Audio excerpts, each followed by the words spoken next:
नमस्कार, Manoj Tiwari talk show में आप सभी का स्वागत है। मैं आकांक्षा पांडे और आज हमारे साथ हैं डे एंड नाइट हॉस्पिटल की गायनो डॉक्टर सुमन पांडे, जिनसे हम आज एक बहुत ही इम्पोर्टेंट टॉपिक जिसको हम RPL यानी कि रिकरेंट प्रेगनेंसी लॉस कहते हैं, उसके बारे में हम जानेंगे, उसके कॉज जानेंगे और उसके ट्रीटमेंट्स जानेंगे। मैम, आपका बहुत बहुत स्वागत है हमारे टॉक शो में। मैम, एक बेसिक सा सवाल कि ये RPL यानी कि रिकरेंट प्रेगनेंसी लॉस होता क्या है? पहले तो आप हमारे दर्शकों को ये बताइए कि ये क्या होता है। लगातार 2 या 2 से ज़्यादा प्रेगनेंसी लॉस अगर हो रही हैं 20 वीक्स के पहले जी, तो उसे रिकरेंट प्रेगनेंसी लॉस कहते हैं। उसमें एक टॉपिक प्रेगनेंसी नहीं दी जा देते हैं हम लोग, या मोलर प्रेगनेंसी उसको नहीं काउंट करते। मैम, इसके क्या कॉज होते हैं, मतलब किस कारण ये प्रेगनेंसी लॉस होता है?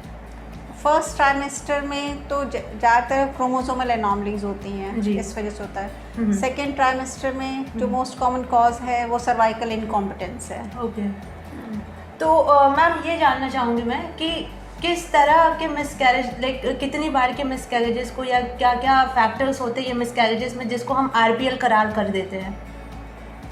फैक्टर्स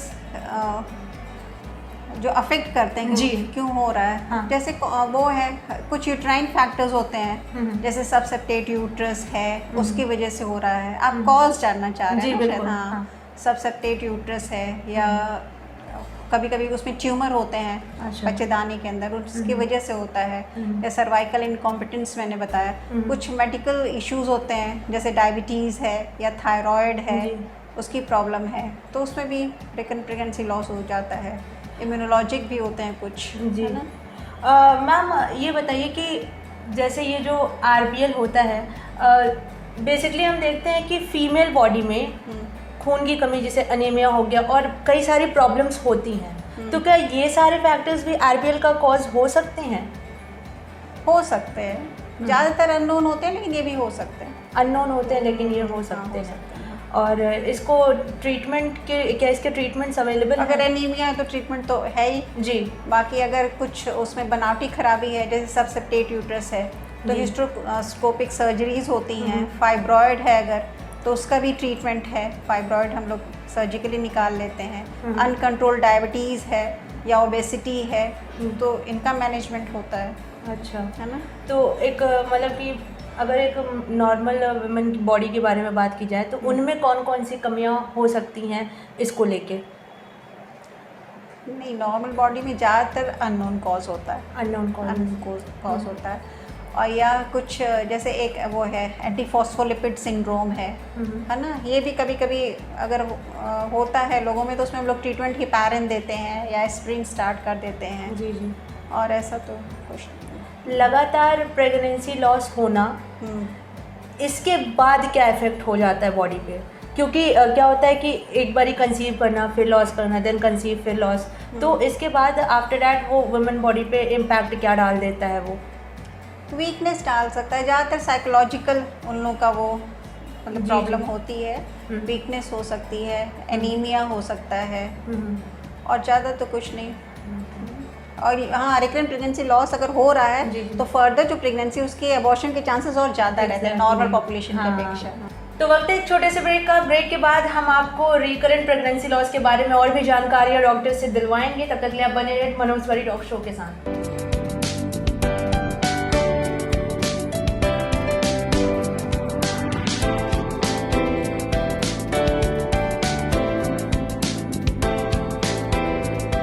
ब्रेक के बाद आप सभी का फिर से स्वागत है। हम डॉक्टर सुमन पांडे जी के साथ अपनी चर्चा को फिर से आगे बढ़ाते हैं। मैम, एक सवाल कि बार बार गर्भपात होने की संभावनाएं क्या क्या है? कितने परसेंट जी संभावना बिल्कुल, है? हाँ। परसेंट में और कैसे? जनरल पॉपुलेशन में 1 से 2% है। हाँ हाँ। और मतलब कि गर्भपात होने के आम कारण? आम कारण मैंने बताया, जैसे कि फर्स्ट ट्राइमेस्टर में अगर हो रहा है तो ज़्यादातर क्रोमोसोमल एनॉमलीज होती हैं। सेकंड ट्राइमेस्टर में मोस्ट कॉमन कॉज जो है वो सर्वाइकल इनकॉम्पिटेंस है। अच्छा, अब मैम ये जो क्रोमोसोमल प्रॉब्लम्स होती हैं इनमें क्या कहेंगी, लाइक जो गर्भपात होता है इसमें क्रोमोसोमल प्रॉब्लम्स होती हैं, हाँ, तो इसे थोड़ा सा ब्रीफ करिए ताकि लोग समझ पाएंगे क्या होता है। तो वो जो गर्भपात होता है, जो एबॉर्टस निकलता है, उसका क्रोमोसोमल एनालिसिस करवाते हैं। और कभी कभी पेरेंट्स में जो है वो बैलेंस क्रोमोसोमल डिलीशन या कुछ इस टाइप के एबनॉर्मलिटीज़ होती हैं जो उनमें तो नहीं पता चलती है, लेकिन फीटस में प्रॉब्लम क्रिएट करती है, इस वजह से अबॉर्शन हो जाता है। अच्छा, ज़्यादा मेडिकेशन क्या ये एक कारण हो सकता है मिसकैरेजेस का? हो सकता है कारण। अब मेडिसिन पे बहुत ज़्यादा रिसर्च होती है, कुछ हो भी सकता है, नहीं भी हो सकता है। मैम अक्सर हमारे सोसाइटी में क्या होता है, जब मिसकैरेजेस होने वाले होते हैं या फिर बाद में औरतें कंसीव नहीं कर पाती हैं तो लोग उन्हें ब्लेम करते हैं कि ज़रूर कमी कुछ इसमें होगी। तो क्या मैम ये फैक्टर सही है कि कमी सिर्फ औरत में होती है और मतलब कि उनके पार्टनर में यानी मर्द में नहीं होती है? नहीं, क्रोमोसोमल ट्रांसलोकेशन हो तो फादर में भी हो सकता है ना, क्योंकि एक सेट ऑफ क्रोमोसोम तो फादर से ही आता है। तो क्रोमोसोमल वाला जो फैक्टर है वो तो फादर की वजह से भी हो सकता है। मैम गर्भपात का कारण पता लगने की सहायता कौन से, मतलब कि ऐसे कौन से ट्रीटमेंट्स हैं जिससे पता लग जाए? हाँ, तो इसमें ब्लड इन्वेस्टिगेशंस होते हैं, जैसे अगर अनकंट्रोल डायबिटीज़ है या थायराइड की प्रॉब्लम है और या एंटीफॉस्फोलिपिड सिंड्रोम है, तो ये सब ब्लड इन्वेस्टिगेशन से पता चलते हैं। यूट्रस में कोई एबनॉर्मलिटी है, जैसे सबसेप्टेट यूट्रस है, ये सब 3D अल्ट्रासाउंड से पता चलता है। और ये फाइब्रॉयड वगैरह उनकी वजह से भी होता है प्रेगनेंसी लॉस, ये भी अल्ट्रासाउंड से पता चल जाता है। तो मोस्ट ऑफ द टाइम क्या होता है कि प्रॉब्लम्स लाइक लोगों को पता लग जाती है जब ऐसा कुछ प्रॉब्लम होता है किसी भी कपल के बीच में, तो वो आते हैं डॉक्टर से कंसल्ट करते हैं। 80% लोगों को उनके रिजल्ट्स मिल जाते हैं, बट 20% जो कि बिल्कुल अनअवेयर होते हैं कि एक्चुअली ये मिसकैरेजेस हो क्यों रहे हैं, प्रॉब्लम कहाँ आ रही है, इनको क्या कहेंगी आप? ये कैसे फाइंड आउट करें अपनी प्रॉब्लम्स को, ये कैसे ट्रीटमेंट लें अपना? इन लोगों को सपोर्टिव ट्रीटमेंट हम लोग देते हैं। अगर कोई मतलब इन्वेस्टिगेशंस में कुछ भी एबनॉर्मलिटी नहीं होती तो उनको वेट करने के लिए बोलते हैं। फॉलिक एसिड सप्लीमेंट्स या मल्टीविटामिन सप्लीमेंट्स वगैरह देते हैं। ज़्यादातर लोग उसमें कंसीव कर जाते हैं। अगर नहीं कंसीव करते तो ये आपका IVF वगैरह उसके लिए एडवाइस करते हैं, अगर एज थोड़ा ज़्यादा हो गई है तो। हाँ मैम, एक ये एज फैक्टर भी आता है। क्या होता है कि एक थोड़ी सी वो है ना पुरानी धारणा कि लोग लड़का स्पेशली लड़के के लिए काफ़ी बार ट्राई करते हैं कंसीव होने का, तो वुमेन्स क्या होती हैं कि वो उनकी एज काफ़ी हो जाती है but still they are trying, तो उनका भी एक एज फैक्टर हो जाता होगा, क्योंकि कंसीव करने में भी पहली बात प्रॉब्लम होती है और उसके बाद जब कंसीव नहीं कर पाए तो ये मिसकैरेजेस होते हैं। तो उनकी एज फैक्टर में लाइक नॉर्मल कंसीविंग एज और वो एज कंसीविंग एज में इन दोनों की बॉडी में कैसे फ़र्क आते होंगे?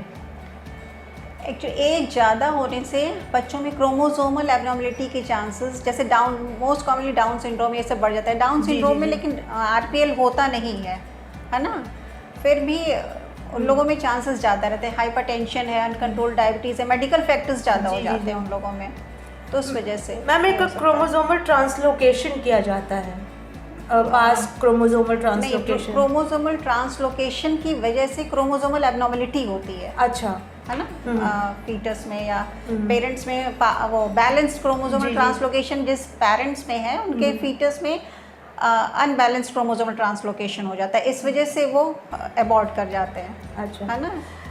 एक क्वेश्चन है कि जैसे कि जो बच्चा पैदा होता है, अभी मिसकैरेज को थोड़ा सा साइड करके, जो बच्चा पैदा होता है उसमें कई सारी प्रॉब्लम्स कई केसेस में मिलती हैं, जैसे किसी में ऑर्गन लॉस होता है तो कभी कुछ ऐसे।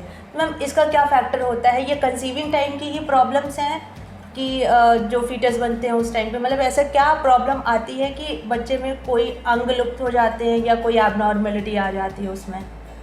उसके तो बहुत सारे कॉजेज़ होते हैं, कुछ मेडिसिन्स की वजह से या एज ज़्यादा होने पे बच्चों में कॉन्जेनिटल एनॉमलीज की चांसेस ज़्यादा रहते हैं। अनकंट्रोल डायबिटीज़ में भी हार्ट डिजीज़ ये सब बहुत ज़्यादा मतलब होता है, तो उसके कई सारे फैक्टर्स हैं उसके। तो मैम आप उन अपने पेशेंट्स को क्या एडवाइस करती हैं जो RPL की शिकायत लेके आपके पास आती हैं? उन लोग की मेडिकल हिस्ट्री पूरी लेते हैं, एज वगैरह, पिछली जो प्रेगनेंसी लॉसेस हुए उस समय की हिस्ट्री लेंगे, फिर इन्वेस्टिगेशन, ब्लड इन्वेस्टिगेशन, अल्ट्रासाउंड, ये सब कराते हैं। फिर जो उनमें कमियां हैं उसके हिसाब से ट्रीटमेंट दिया जाता है। अच्छा, और क्या प्रिकॉशन देती हैं आप उन कपल्स को जो आरपीएल को वो फेस ना करें?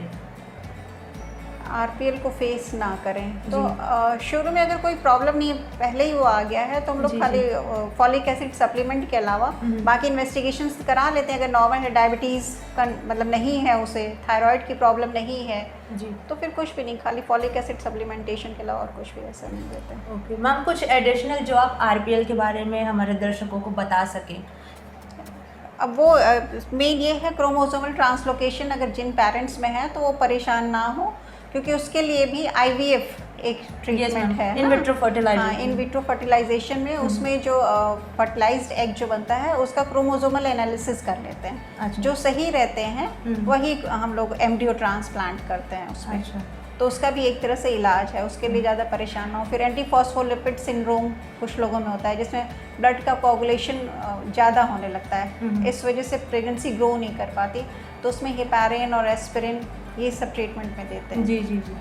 तो सर तो मैम, एक नॉर्मल जो हाउसवाइफ है, या फिर खैर हाउसवाइफ को तो साइड करते हैं, जो अनएजुकेटेड पर्सन्स हैं और इस आरपीएल को वो फेस कर रहे हैं और उनको इस बारे में पता भी नहीं है, तो वो क्या प्रिकॉशंस लें?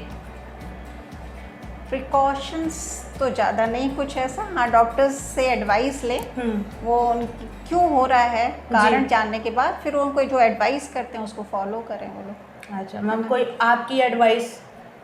परेशान ना हो रिकरेंट प्रेगनेंसी लॉस से, और वो ऐसा नहीं है कि वो प्रेग्नेंट हो नहीं पाएंगे।